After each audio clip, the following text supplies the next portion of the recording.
Hey, what's up everybody? Joshua Casper back at you with Loopmasters, and today is another production basics tutorial where I'm going to talk about sidechain compression. So if you're already a pro at sidechain compression, go ahead and skip this video and I'll see you in the next one. But for those that are interested, I'm going to show you what sidechain compression is instead of just talking about it. But obviously before I do that, I need to talk a little bit about it. Sidechain compression is used primarily for two different reasons. One is mixing, to push or attenuate the sound of one audio track or audio source to make space for another. Primarily, it's used for kicks in subs or kicks in bass lines, which is what I have set up here inside of this project. And the other reason is for stylistic or artistic kind of pumping sounds. So I'm not gonna focus on the artistic right now. We're gonna focus on purely what it is doing to the sound. And the way I'm gonna do that is I've got a bass line here and I've got a kick, and this is what it sounds like right now. Okay, so they're really competing for the same space, the same frequency range. And what I want to do is get this bass line out of the way of these kicks so the kicks have room to breathe and stand out better in the mix. So that's where we use sidechain compression. I'm going to use Ableton Live's compressor and I'm going to drop it on the bass channel. And if you haven't made any different defaults, this is what you'll see. What we want to do is hit this arrow right here and then activate sidechaining. And then we want to take audio from whatever you want to trigger the compressor. In my case, it's the kick. We don't need an EQ right now because the EQ is going to roll off or focus on a different frequency range to trigger the compressor. So if I have a full drum loop with kicks, snares, and percussion, perhaps I only want the kick and maybe the low end of the snare to trigger the compressor. I would turn on the EQ. I would make sure that the low pass filter was on, and then I would adjust my frequency to just hear the kicks and the snares, and only those will trigger the compressor. That's not what this is about. Again, I'm going to turn it off. The next thing we will need to talk about is the ratio, the attack, the release, and the threshold. And what I want to do is show you what those controls do to the signal by coming in here, and I'm going to put another audio channel in here. And from there, I'm going to take the in from the sub. I can go ahead and turn that layer off because we don't need to hear it. I'm just going to show you it and make sure it's in. And let's see if I'm getting audio. Cool. When I press record, we'll actually see the waveform being displayed here. And while that's happening, I'm going to adjust the parameters of the compressor so we can see what's happening to the sound itself. So let's go ahead and try that out. The first thing I need to do is arm the track and then press record.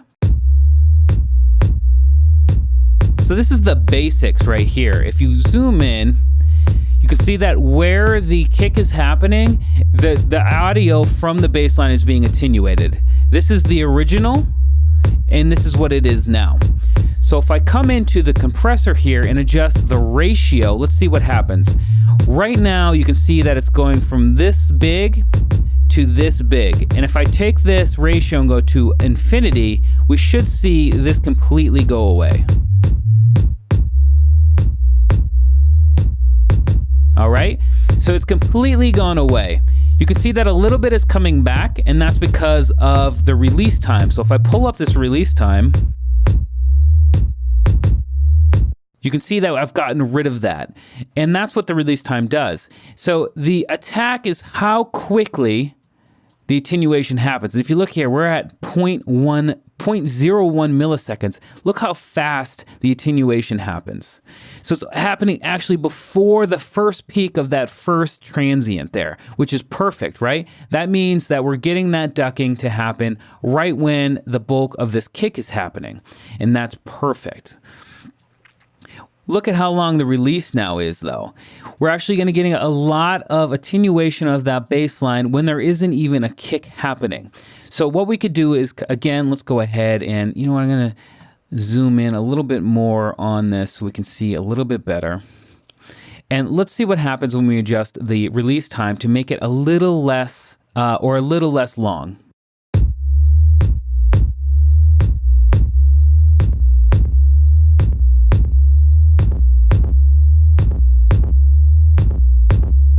So you can see here now that the release time is all the way down, we're actually getting it's kind of crappy because there's a little bit of a dip right here in the kick, and it's giving a little bit of it's allowing a little bit to pass through.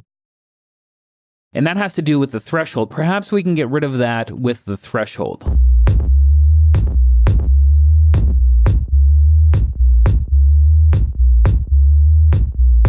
So it's still getting kind of a crappy sound, but you'll see that we've gotten rid of that with the threshold. Now what the threshold does is decides when the compressor is going to kick in.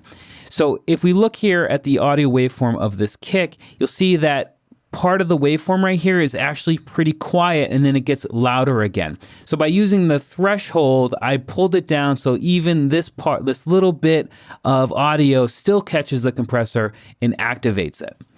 So let's come back into the compressor again, and let's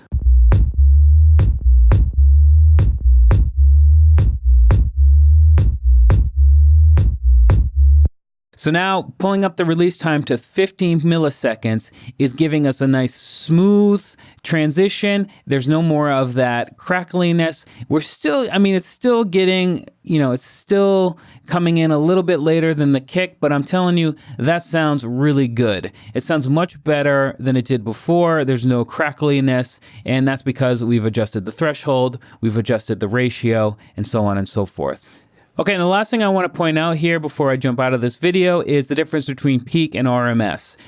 There is expand mode. We're not going to talk about that right now. We're just going to talk about peak and RMS. Peak is going to trigger the compressor from the peak of the signal, and that's the information it's going to use for the compressor. The RMS is actually going to take the root square mean, or the average of everything right here. So we can expect a longer ramp, a longer release time, and a little bit of a longer attack too. So RMS is really useful for EDM style pumping, while peak is better for the more technical mixed bass sidechain compression. I'm going to show you what happens here.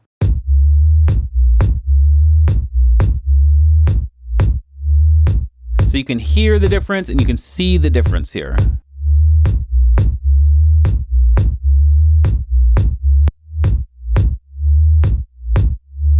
All right, so those are the differences there. RMS is definitely more musical. It gets rid of a lot of clicking, but it's not going to be as precise as the peak when you're trying to do this mixed level stuff. So anyway, that's a quick look at sidechain compression and what it actually does to the signal and how the different parameters of a compressor affect the results. Anyway, I'm Joshua Casper here for Loopmasters. I'll see you in the next video.